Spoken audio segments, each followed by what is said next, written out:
McMahon and I'm cookery editor at Women's Weekly magazine, and I'm going to show you how to make some simple moulded roses and rose leaves which are suitable to go on cakes such as cupcakes.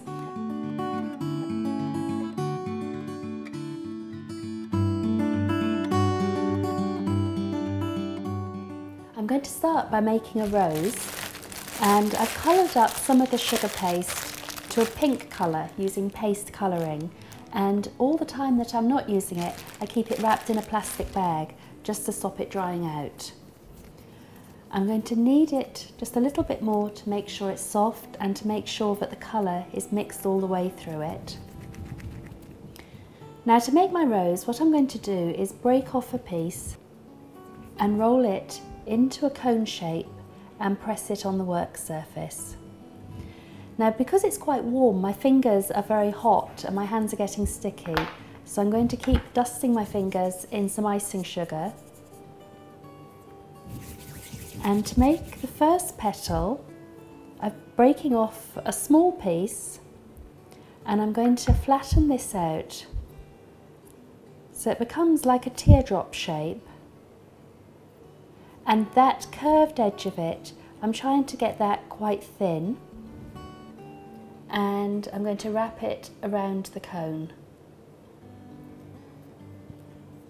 Because I'm just making one rose at a time, the sugar paste will stick to itself. If you're finding it's drying out very quickly, you can brush a little bit of water on the petals to stick them on, but normally I find it's not necessary. So the next layer of petals is going to be 2 petals, and you can see they're both roughly sort of teardrop shapes. It's just the important bit is that the curved edge on each one is quite thin, because that's the edges of the petals. So I'm pressing these on either side of the first petal, and I'm going to squeeze it in at the base a little bit, and then I'm going to pinch the edge to start curling it back. So that forms a rosebud. And now for the next layer of petals, I need 3 petals. Because I'm not worrying about that end too much, because that's going to be cut away. As long as the top edge is thin, that's all I'm really worried about. So now I'm going to press these 3 petals around the flower. And I'm going to pinch it in at the base and then pinch the edges of these petals back a little bit. And then I'm going to cut the flower. That petal has dropped just a little bit, so I'll just press it back and then leave it to firm slightly. And this icing I'm going to keep wrapped in plastic until I want to make another flower. So for the rose leaves, I've got some sugar paste that I've coloured green. I'm going to put some icing sugar onto the work surface and then roll this out.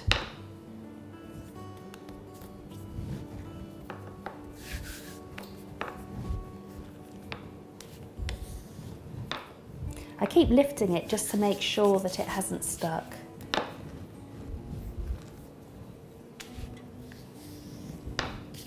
Just rub off the excess icing sugar on the top,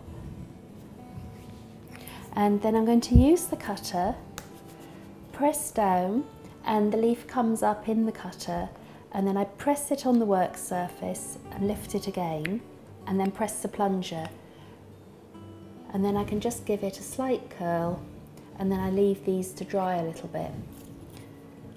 So I cut it out.